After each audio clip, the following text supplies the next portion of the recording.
ফুলপুর উপজেলার বালিয়া বাজারে বসেছে জমজমাট এক গ্রামীণ লোকমেলা। এই মেলাতে পাওয়া যায় বিভিন্ন ধরনের মুখরোচক খাবার, গৃহস্থালির প্রয়োজনীয় সামগ্রী ও শিশুদের বিভিন্ন ধরনের খেলনা।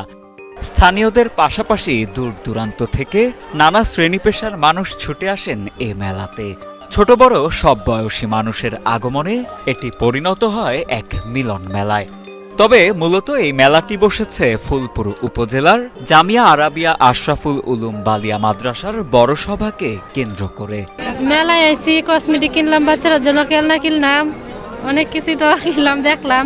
এটা অনেক ময়মনসিংহের মধ্যে অনেক বড় সভা। এটা মেলায় অনেক কিছু পাওয়া যায়। আমি একটা কিনেছি, সুপার সেট কিনেছি এখান থেকে। আমাদের পূর্বপুরুষেরা এটা একটা ঐতিহ্য, আমাদের ঐতিহ্যবাহী সব আসলে একটা বড় ধরনের ঈদের আমেজ সৃষ্টি হয়। জিগালি শুনি বালিয়া এত অনেক বড় সভা, অনেক লোকজন সভা, আমি এবার প্রথমে আসছি আর কি দেখতেছি ঘুরে গেলে। প্রতি বছরই শীতকে কেন্দ্র করে দেশের নানা প্রান্তে আয়োজন করা হয় বার্ষিক ওয়াজ মাহফিল, মেলা সহ বিভিন্ন ধরনের সামাজিক অনুষ্ঠান। ঠিক তেমনই ময়মনসিংহের ফুলপুর উপজেলায় জামিয়া আরাবিয়া আশরাফুল উলুম বালিয়া মাদ্রাসায় অনুষ্ঠিত হল ১০৫তম বার্ষিক আজিমোশান বড় সভা। ছোটকাল থেকে আমরা শুনি সভা। আমি একজন হিন্দু মানুষ, আপনাদের এই ধর্মীয় অনুষ্ঠানে দেখে পরিচর্যা হয়, ভালো লাগে। প্রায় ১০৫ বছর ধরে অনুষ্ঠিত হয়ে আসছে এই ধর্মীয় সভা। শীতের তীব্রতাকে উপেক্ষা করে পুণ্যভূমি খ্যাত বালিয়ায় ধর্মপ্রাণ মুসল্লিদের পদচারণায় মুখরিত হয় এ সভা। বিশ্বখ্যাত অলি শায়েখ বালিয়া আল্লামা গিয়াসউদ্দিন পীর সাহেবের স্মৃতিবিজড়িত স্থানে দূর দূরান্ত থেকে ছুটে আসেন কয়েক লক্ষাধিক ধর্মপ্রাণ মুসল্লি।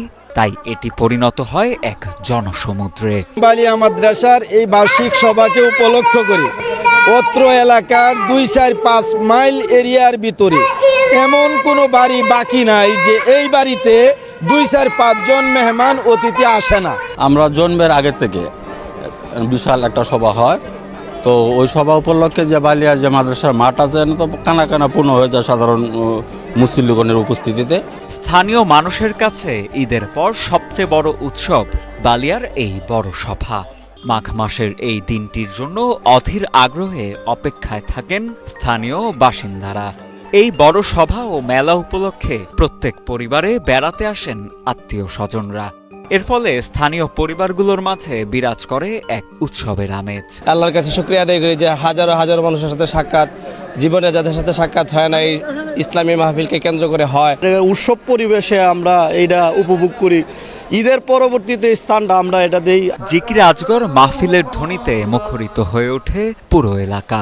মাহফিল শেষে অনুষ্ঠিত হয় আখেরি মোনাজাত, যেখান থেকে দেয়া হয় মানব জীবন পরিচালনার সঠিক দিক নির্দেশনা। শেখ বালিয়া আল্লামা গিয়াসউদ্দিন সাহেব নাব্বার আল্লাহু মারকাদা, যাকে এই প্রতিষ্ঠান প্রত্যেকটি ইট এবং বালুর কণাও ওনার সুখ্যাতি এবং ওনার এলেম এবং ওনার বুজুর্গের উপর সাক্ষী দিবে। আল্লাহ তাআলা যেন ওনার রুহানি ফয়েজ ও বারাকাতের দ্বারা সারা এলাকাবাসীকে ধন্য করেন এবং সঠিক সুন্দর পথে চলতে পারেন। আর আজকের মাহফিলও যেন শেষ পর্যন্ত সুন্দরভাবে সকল মানুষের হেদায়েতের বাণী যেমন পৌঁছে দেওয়া হচ্ছে, সকলেই যেন এই হেদায়েতের বাণী গ্রহণ করে ঈমান এবং আমল নিয়ে কবরে যাইতে পারে।